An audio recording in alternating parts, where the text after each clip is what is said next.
नमस्कार, good morning. कैसे हो आप सब? उम्मीद है आप सब बहुत अच्छे होंगे, स्वस्थ होंगे, मस्त होंगे और मैं भी अच्छी हूँ। और आज है दिवाली। आपको दिवाली की बहुत बहुत शुभकामनाएं। लक्ष्मी माता आपके घर में सुख समृद्धि लाए। और हमेशा की तरह मैं आपके लिए लेकर हाजिर हूँ एक बहुत ही शानदार और मोटिवेशनल कहानी, जिसका शीर्षक है पेड़ों की समस्या। कहानी सुनने से पहले आप जानते ही हैं, वीडियो को ज़्यादा से ज़्यादा शेयर कर दीजिए, चैनल को सब्सक्राइब कर लीजिए और अगर आप चैनल पे नए हैं तो घंटे के बेल आइकन को दबाकर ऑल पे क्लिक कर लीजिए, ताकि अपलोड होने वाले वीडियो का नोटिफिकेशन आपके पास सबसे पहले पहुंच सके। तो कहानी है पेड़ों की समस्या। एक बार की बात है कि एक राजा था। बहुत दिनों बाद वह अपने बगीचे में घूमने के लिए गया। तो वहाँ जाकर उसने देखा कि उसके बगीचे के सारे पेड़ पौधे जो है वो मुरझाए हुए हैं। राजा बहुत चिंतित हुआ और उसने इसकी वजह जानी कि भाई किस वजह से पेड़ पौधे मुरझा रहे हैं। सभी पेड़ पौधों से एक एक सवाल करके उसने पूछा। तो जो ओक का पेड़ था उसने कहा कि वह इसलिए मर रहा है क्योंकि देवदार जितना लंबा नहीं है। राजा ने देवदार की ओर देखा तो उसके भी कंधे झुके हुए हैं, क्योंकि वह अंगूर की भांति फल पैदा नहीं कर सकता था। अंगूर लता इसलिए मरी जा रही थी कि वह गुलाब की भांति खिल नहीं सकती थी। राजा थोड़ा और आगे गया और एक पेड़ पर नजर डाली जो निश्चिंत था, खिला हुआ था और ताजगी में नहाया हुआ था।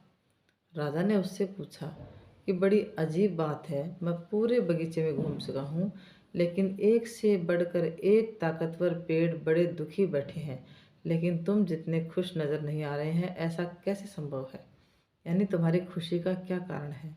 तो पेड़ बोला, महाराज, बाकी पेड़ अपनी विशेषता देखने की बजाय दूसरों की तुलना से दुखी हैं, जबकि मैंने ये मान लिया कि जब आपने मुझे रोपित कराया था तो आप यही चाहते होंगे कि मैं अपने गुणों से इस बगीचे को सुंदर बनाऊं।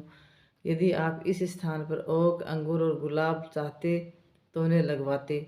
इसलिए मैं किसी और की तरह बनने की बजाय अपनी क्षमता के अनुसार मैं श्रेष्ठ बनने का प्रयास करता हूँ, इसलिए मैं खुश रहता हूँ।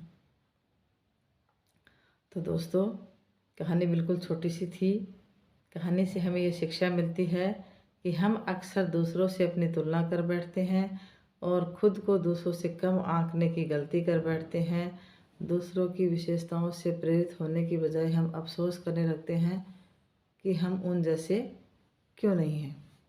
हम सभी में कुछ ऐसी योग्यता है जो अन्य लोगों में नहीं है, और इसलिए हमें ज़रूरत है कि जो सिर्फ उसे पहचानने की और उस गुणवत्ता को और विकसित कर अपने क्षेत्र में सफलता प्राप्त करने की, ये हमें ज़रूरत है कि हमें उस क्षेत्र में गुणवत्ता प्राप्त करनी चाहिए और उस क्षेत्र में सफलता प्राप्त करनी चाहिए। अगर हम यकीन कर लें कि हम सफल हो सकते हैं, तो इससे दूसरे भी हम पर विश्वास करने लगेंगे। और इंसान की सबसे बड़ी जो कमज़ोरी है वो क्या होती है? खुद का मूल्यांकन कम करना। ये इंसान की सबसे बड़ी कमज़ोरी है। हमें अपनी कमियां पता नहीं होती हैं, जबकि हमें खुद की कमियों के बारे में पता होना चाहिए। इससे हमें ये पता चलता है कि हमें किस क्षेत्र में सुधार करना है, और इसी के कारण हम हमेशा अपने गुण, अपनी योग्यता पर हमें ध्यान देना चाहिए कि हमारे अंदर क्या गुण हैं, क्या हमारे अंदर कमियां हैं, क्या हमारी योग्यता है। ये अगर हम जान लेते हैं तो आप जितना समझते हैं उससे आप कहीं ज़्यादा बेहतर हैं। बड़ी सफलता उन्हीं लोगों का दरवाज़ा खटखटाती है जो लगातार खुद के सामने ऊंचे लक्ष्य रखते हैं और अपनी कार्य क्षमता को सुधारना चाहते हैं। कहने का मतलब है कि हमारा जो उद्देश्य है इस संसार में आने का, हमें उस उद्देश्य को ध्यान में रख कर के कार्य करना चाहिए, तभी हम सुखी रह सकते हैं। हमें दूसरों से तुलना नहीं करनी चाहिए कि फलाने व्यक्ति के पास क्या है, क्या नहीं है, हम उससे कम हैं। यानी हमें अपने आप को किसी से कम नहीं आंकना चाहिए। यही इस कहानी का मूल शीर्षक है।